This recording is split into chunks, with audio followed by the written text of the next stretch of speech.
A haiku just for you at dallasstars with some emojis, whatever. You beat us in May, but didn't go all the way. Womp womp, Dallas Stars. What are we tweeting other teams for?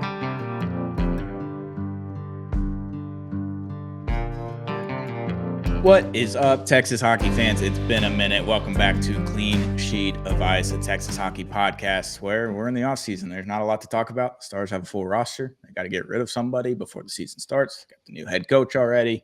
People are getting married left and right on the team. But social media drama has hit the desk again. Not from the Dallas Stars side, from the Colorado Avalanche side. Welcome back, Colorado Avalanche. We knew you wouldn't leave us, but I'm your host, Don Strankman, joined always by Dom Garcia. How we doing, bud? You know, I went to a Stars and Knights game last year, and I was asking Stars fans, who is our rival? Because obviously everybody knows it's the worst kept secret. The Stars don't have a team within 500 miles of the American Airlines Center. And I've always thought that was a real question because, you know, there's some teams we don't like, but there's no real like Texas A&M, you know, Auburn, Alabama. I think we found our rival. I think we have. And it's come with very good teams playing really good hockey against each other. And the fans, man, like, Jesus, they don't want to let it go. They're stuck in their ways, Stone. Yeah, it's been a long 30 years, you could call it, of this rivalry. Back in the late 90s, the two teams were very good. Basically, every team that won that series would either win the Western Conference or be in the Western Conference Finals or even win the Cup in the late 90s. The Avalanche and the Stars had some battles. Joe Sakic, Mike Modano. Like, you had the guys. You had the superstars, the super duper stars. Even at the time, some of the best players in hockey were playing on those two teams.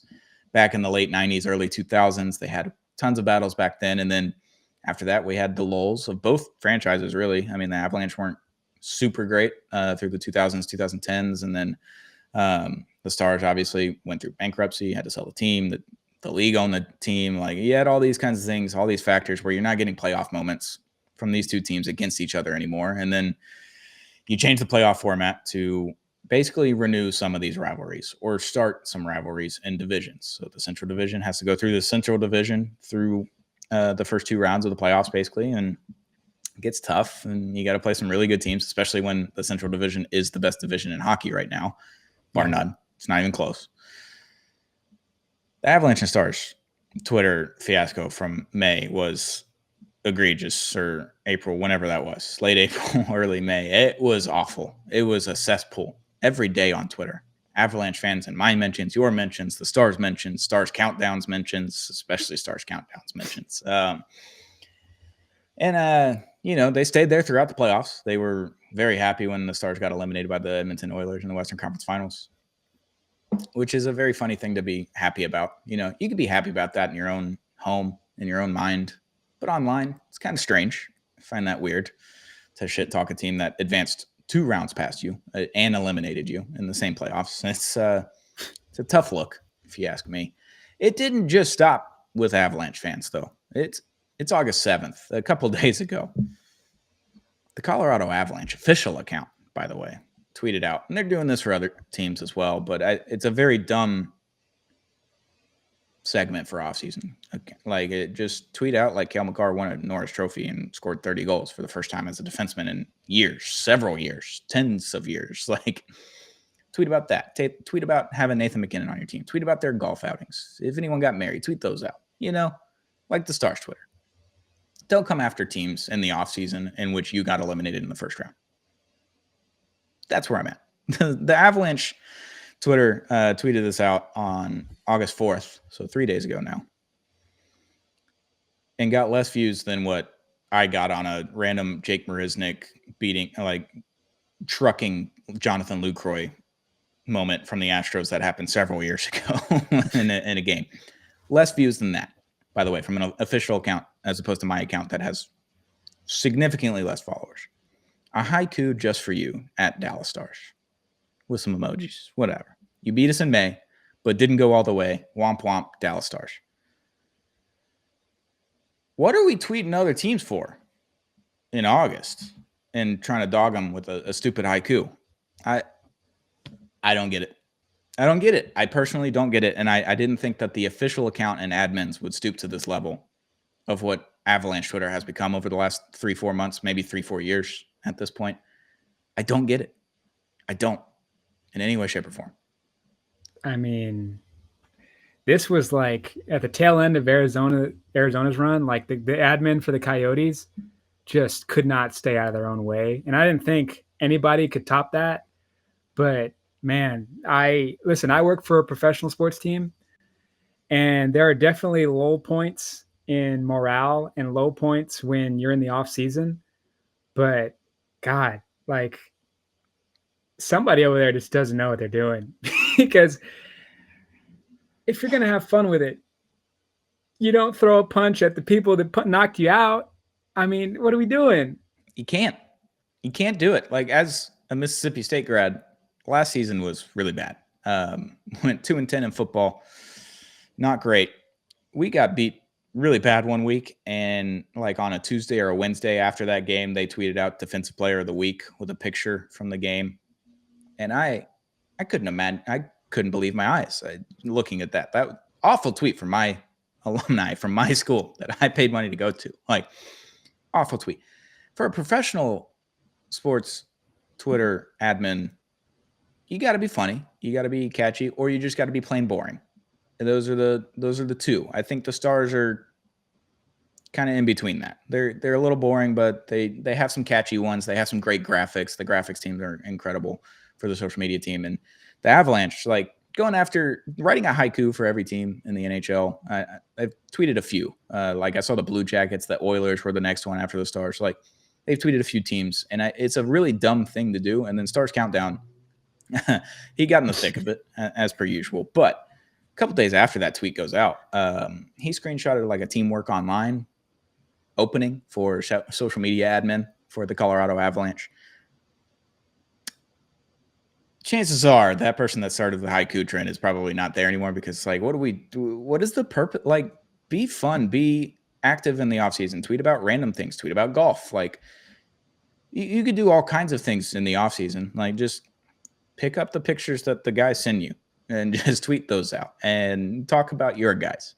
Don't talk about the other teams in the offseason, which you got eliminated in the first round, especially the Oilers or the Stars, where they advanced to the final round of the Western Conference side.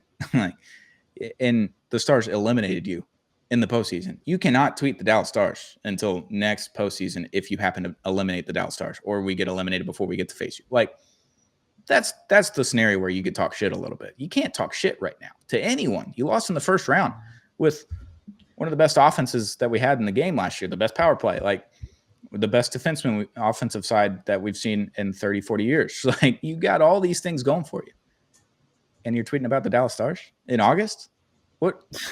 Come here. Come here. Stop it. Stop it. Like, for those who don't know, it's like a team of 5 people that usually will staff all of socials, and they all have access, but you don't post anything without kind of the thumbs up from everyone. Like, I just don't understand. I don't understand what the end goal was with any of this.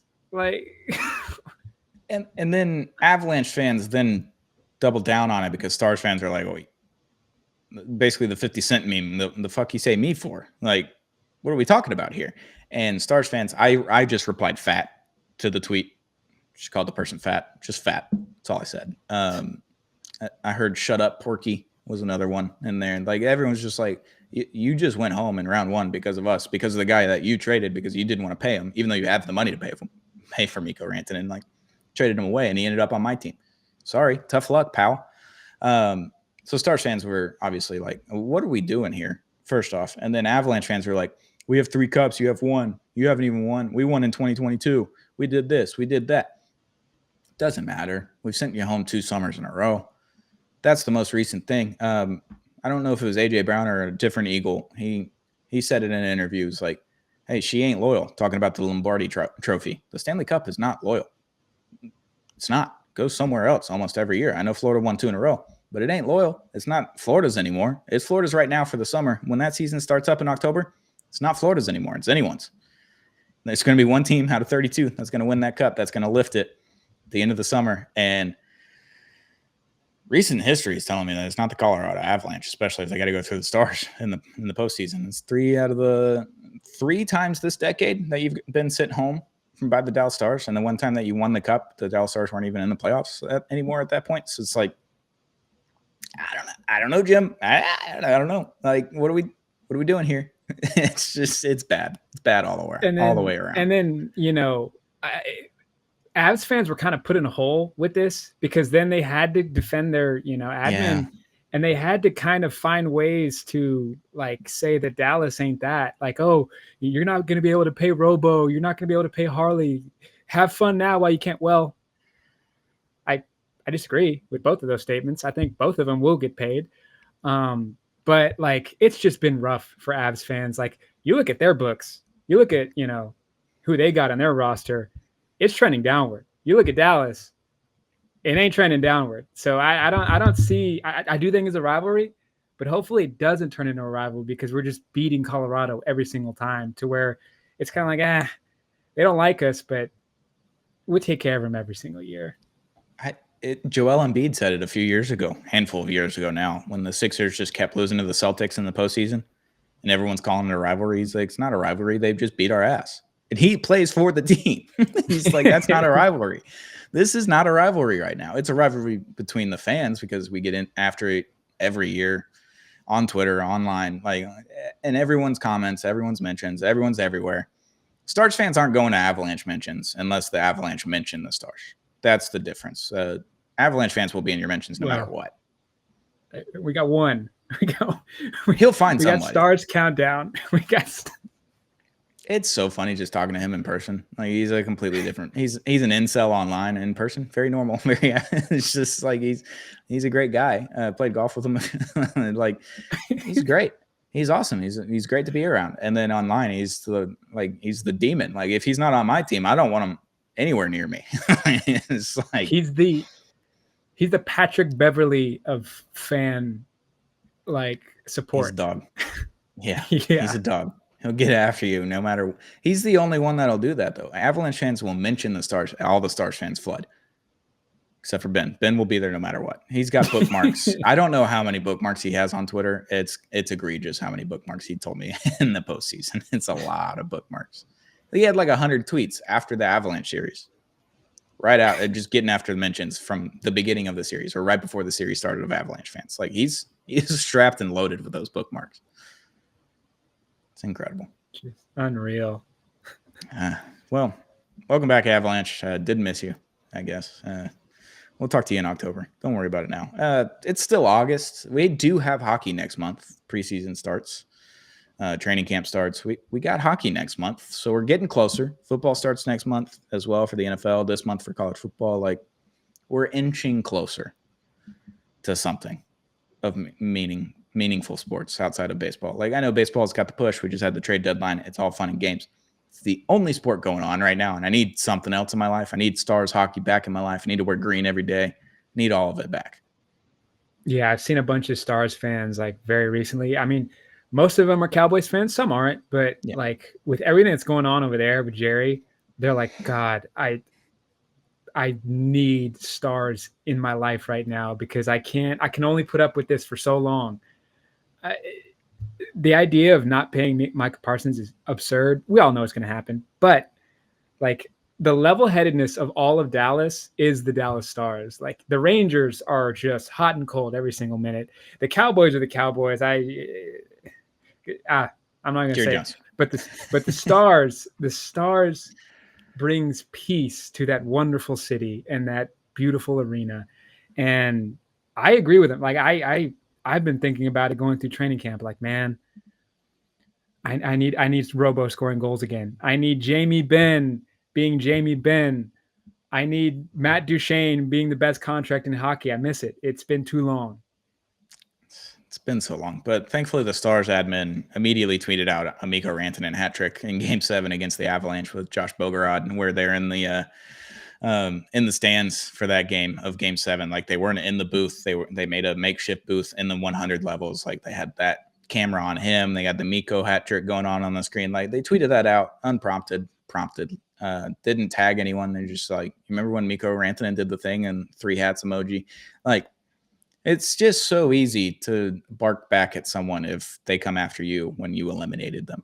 His Winnipeg hat trick went out shortly after that the next day. Like he got so much ammo with this guy. Did see some rankings coming out from NHL, I believe, NHL Network doing rankings of every position. Robo was like 16th, I believe, on the wingers list. Mikkorantanen was 4th. It's pretty good. Pretty good. Not bad. I also saw someone do defensive rankings, like team wise, and the Stars were 3rd and the Avalanche were 1st. And I've tweaked my head at that because Cale Makar, sure, best defenseman in the world. I'll give him that title. Won the Norris Trophy. Like he's all that and more. I get that. That's one guy out of 6. I just remember only Thomas Harley, Esa Lindell, Lyubushkin, Cody Ceci, Liam Bichsel, rookie. Liam Bichsel, AHL, lifer basically, Alexander Petrovich coming up and beating that team and shutting them down for the most part. Like that's what I remember from the playoffs when it comes to that ranking. But hey, I could be wrong when you have 2 of the top 10 defensemen in the world on your team with Thomas Harley and Miro Heiskanen, and then you rank that against the Avalanche where Taves, all-around player, love him. He's not better than Harley or Miro, and then you got Cale Makar. So you already have 2 of the best 3. Esa Lindell is probably 4 on that list. If you have 2 through 4, how are we ranking that other team above them? I don't get the ranking, but I could be wrong. We're always going to get that kind of like Dallas has one side of their D that pound for pound can go up against anybody. But then you look at that other side and you're just like, but I'd make the argument you could get away with that when your players are that skilled. Like Thomas Harley, man, Norris. I do pray to Jim Nils sometimes. Like this guy is a top 10 defenseman right now, and how young he is, that price ain't going to go down. It's like Jeremy Pena. Like that price is not going down, and it's going to be tough to penny pinch, but man, he's going to be top 5 sooner rather than later. He's that good, and he's not even the best defenseman on your team. If you keep him in Dallas, like it's just, I don't see a way where we're not competing for a cup every single year. And I was seeing those rankings, and like Thomas Harley, I think this year had the biggest bump of any player, defenseman, wing, center. Like you can make it wasn't even the fact that he was most improved. It was just, he's like, this is his, welcome to the show. Like he's here now. It's very Wyatt Johnston of him. This past season went, and yeah, no, at best Stars team defense, probably 3rd. If like, somebody just their back end line goes well, but I'm top 3 is definitely in the mark, but to have Colorado above him, I mean, Liam Bichsel was dogging Nate Dogg, shoving him into the boards after the whistle. Like he's putting him in a blender after the whistle. He's doing it on the ice. Like he wasn't getting beat. He got a concussion and came back, like tore his shoulder. I don't know what he did in that game. Like he came back. He was all over the Avalanche, and he was on the 3rd pair. He played like 11 to 13 minutes in the playoffs a game. Like, and that's your 3rd pair. I don't know, man. I don't know. I feel like we're a lot better than that, but I digress. Yeah, no, I'll leave it at the 2 best defensemen on the power play in all the NHL for my money. Thomas Harley, and then Miro's not even known. Miro's more of like a just, control it kind of guy, but even he's nasty on the power play too. So like, dude, you got some dudes on that back end for Dallas. Yeah. Speaking of Miro, congratulations. Got married this past week, I believe. Nils Lundkvist as well. It's just the summer of marriage and babies, I guess. And first-time fathers of Jamie Benn and Tyler Sagan having their first summers with their babies. And the boys are out there getting married. Another thing, Thomas Harley, Wyatt Johnston were, I guess, selected or invited to training camp for Team Canada this month, I believe, or next month. I can't remember when it is. So they're going to be invited. Doesn't mean they're going to make the team. I would assume Harley's going to make the team. Wyatt Johnston's going to be kind of one of those last few guys in there. But with what he does when he's healthy, it's really damn good. It's hard not to put him on that team. Team USA, you're going to have Robo and Otter for sure. And then Team Finland, it's like everybody. It's the whole team. Yeah. And Barkov, like in Aho, like that's the whole team. It's just stars. It's Rantanen, Hintz, Miro, Essa. You got all four of them in there. So we're gonna have some fun this year. It's gonna be a lot of fun with the Olympics. Another season of Dallas Stars hockey along with it, and a contending year again. Looking like we're gonna be healthy too. So I'm excited. It's still 2 months away, but I'm still so excited. I'm trying not to get too excited because like there's so much going on. I've already secured tickets to I'm a huge Kachuk fan, so I've already secured like glass seats to an Ottawa Senators game. But there's a lot of smoke around a New Jersey coming to Dallas, and I've seen a few ideas, and just I think you're right. You know, in private conversations, Stone has kind of been against the blackout, and I love it. I love our blackout jersey, but just the idea of a fresh thread, like, just has me antsy. Yeah. So the NHL has a rule where you can only use a third jersey for 5 years, and then it has to go away for a little bit. So there will be a new third jersey this year. That was confirmed to me earlier in the season, I think before the playoffs or right around the playoffs when they started doing that sale for the blackout jersey the last week of the regular season. Was confirmed to me that the blackout's not returning and there will be a new third jersey. I'm just against the blackout because I can't see the numbers in person. That is the issue. On TV, it's a little different. They're a little bit closer. You can see some things that you can't see. Like I thought that Sam Steele was running down the ice with the puck pretty much empty hand, like no one in front of him heading towards the goalie. It was Oscar Beck. Two very different players. Sam Steele's about my size, 5'9", 5'10". Oscar Beck's like 6'4", 6'5". Yeah. Like two very different players, and I just couldn't see the number, so I thought it was Sam. It ended up being Oscar. That's a problem for me. Being in the press box all the way up there, like that was my main issue with the blackouts, and they had been there for 5 years. That when you have the reverse retros that you had with Adidas, and then you just go back to that blackout jersey, I couldn't see it differently. So I did just order 2 hats this morning to add to the rotation. Oh God! Both with the throwback logo. It says Dallas Stars with the old star on it. One with the new green, the current green that we have, the shiny lighter green, and then I got a camo one with the Winter Classic patch on it. That one's a stud. Both black hats, but they're going to be added to the rotation here shortly. So excited for the season. I'm excited for the third jersey. I don't know. I know the reverse retro tweak.